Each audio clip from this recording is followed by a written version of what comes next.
అందరికీ నమస్కారం. నేను మీ సుజాత. నాటుకోడి ఫ్రై ఏ విధంగా తయారు చేయాలో చూద్దాం. టేస్ట్ అయితే అదిరిపోతుంది. నార్మల్గా మనకి బాయిలర్ ఫార్మ్ దొరుకుతూ ఉంటుంది, కానీ ఇలా నాటుకోడి అనేది పల్లెటూరులోనే ఎక్కువగా ఉంటుంది. మీకు ఎప్పుడైనా నాటుకోడి మాంసం దొరికినప్పుడు ఇలా ట్రై చేయండి. టేస్ట్ అయితే అదిరిపోతుంది. ముందుగా ఈ నాటుకోడి ఫ్రై తయారు చేయడానికి మసాలా కోసం నేను 2 వెల్లుల్లిపాయల రేకలు తీసేసుకున్నాను.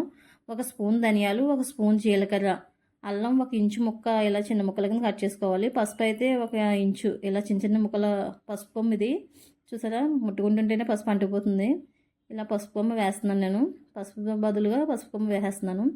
2 యాలక్కాయలు, 1 ఇంచు దాల్చిన చెక్క, 2 లవంగాలు, మిరియాలు అయితే ఒక 10 గింజలు వేసాను, అంటే పెప్పరు.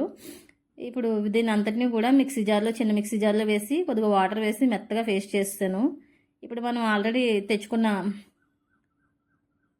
నాటుకోడి మాంసం ఇదైతే నేను 1 అర కేజీ తీసుకున్నాను. దీన్ని అంతటినీ కూడా శుభ్రంగా కడిగేసుకోవాలి.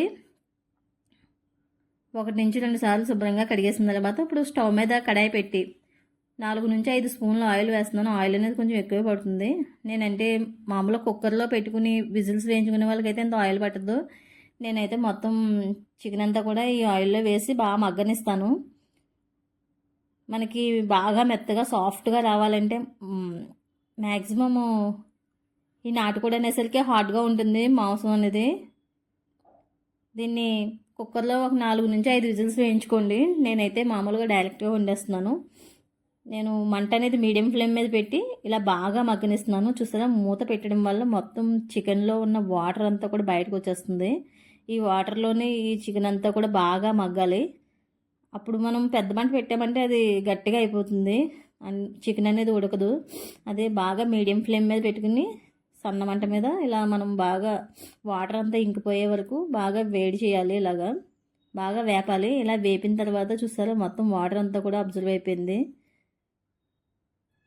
మీకు గ్రేవీ కావాలంటే కొద్దిగా 2 ఉల్లిపాయలు కట్ చేసి వేసుకుంటే అంటే అప్పుడు మీకు గ్రేవీ అనేది ఎక్కువగా ఉంటుంది. నేనైతే మసాలాతోనే చేస్తున్నాను.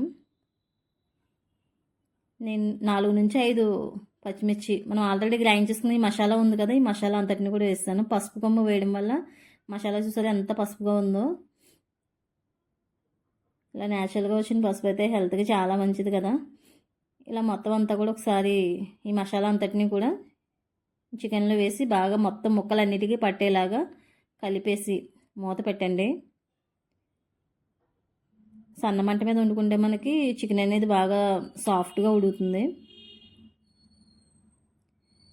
ఈ ఫ్రై అనేది మామూలుగా రైస్లోకి చపాతీలోకి సూపర్గా ఉంటుంది. అంతేకాకుండా మనం వండుతున్న తర్వాత కూడా ఈజీగా తినేయచ్చు. అసలు కర్రీలో కాకుండా నోటినే తినేయచ్చు, అంత టేస్టీగా ఉంటుంది. చూసారా, మూత పెట్టిన 10 నిమిషాల తర్వాత బాగా మగ్గింది. దీన్ని ఒకసారి కలిపిన తర్వాత ఇందులో 1 అర స్పూన్ అయితే సాల్ట్ వేస్తున్నాను నేను. ఈ సాల్ట్ వేసుకుని కారం అయితే 1.5 స్పూన్ వేసుకుంటున్నాను. అర స్పూన్ వేస్తున్నాను, అంటే 1.5 స్పూన్ వేసాను.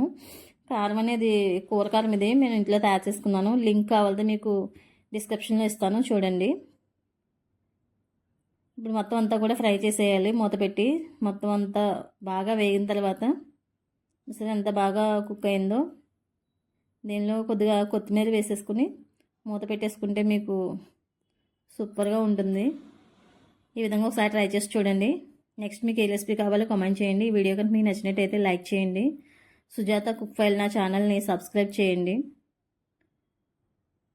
Thank you for watching. Please subscribe my channel.